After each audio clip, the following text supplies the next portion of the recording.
Bonjour à tous, cette fois-ci je vais vous faire un petit rappel sur la tension continue. On abordera tout doucement la tension alternative et je vais vous présenter un nouvel appareil de mesure de tension ici qu'on appelle l'oscilloscope.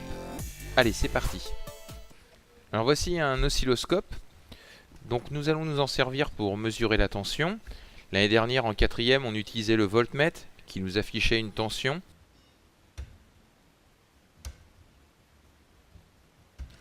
Ici, c'est un appareil qui permet de tracer des courbes. On obtient des informations supplémentaires par rapport à un voltmètre.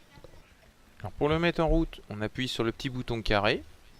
On attend quelques secondes et une ligne verte doit apparaître à l'écran.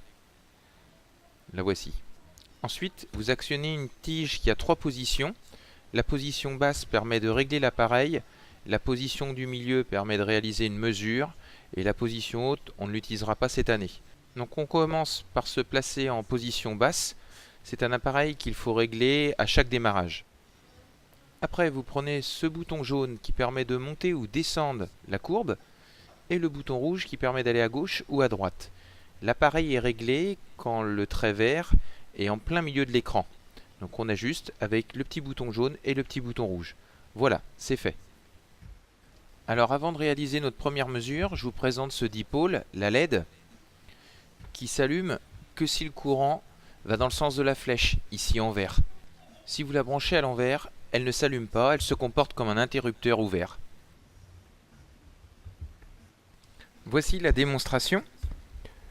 Donc nous allons brancher un générateur sur la LED, un générateur continu. On vous présente maintenant le sens du courant. Il est dans le bon sens pour que la LED s'allume. Si nous changeons le branchement du générateur, la LED s'éteint, le courant ne passe plus. Rebranchons-la dans le bon sens pour qu'elle s'allume à nouveau. Nous allons brancher le oscilloscope pour mesurer la tension aux bornes de la LED.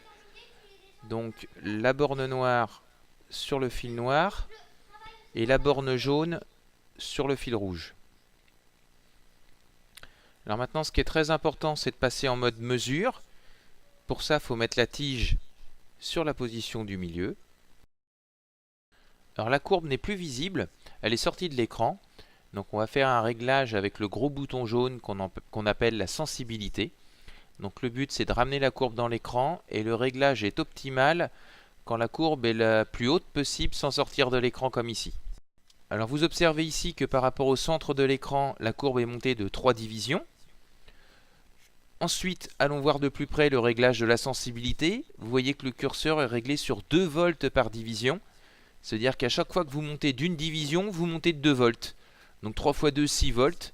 Ça tombe bien, c'est le réglage du générateur. La courbe est une droite horizontale, toujours de 3 divisions. Donc 3 x 2, 6 volts. Donc on appelle ça une tension continue, puisqu'elle est continuellement à la valeur de 6 volts. Alors le générateur que vous avez l'habitude d'utiliser, qu'on appelle générateur continu, simule le fonctionnement d'une pile ou d'une batterie. Et je le change contre un autre générateur que vous connaissez moins bien, qui simule le fonctionnement de la prise de courant que vous avez tous chez vous. Sauf que le phénomène est tellement rapide que ce nouveau générateur a l'intérêt de ralentir le phénomène physique pour qu'on puisse l'observer. Alors regardez simultanément la LED et la courbe de l'oscilloscope. La LED clignote, la courbe monte et descend. Et vous voyez que la courbe est en haut quand la LED est allumée et la courbe est en bas quand la LED est éteinte. Cela montre que la tension est tantôt positive, tantôt négative, que le plus du générateur est tantôt sur le fil rouge, tantôt sur le fil noir. On appelle cette tension une tension alternative, puisqu'elle alterne. Alors une fois en classe, nous accélérerons le phénomène pour retrouver la vitesse réelle de la prise en France qui est de 50 Hz. Vous réaliserez des mesures avec l'oscilloscope et vous découvrirez des nouvelles fonctionnalités qui permettent d'étudier au mieux la tension alternative.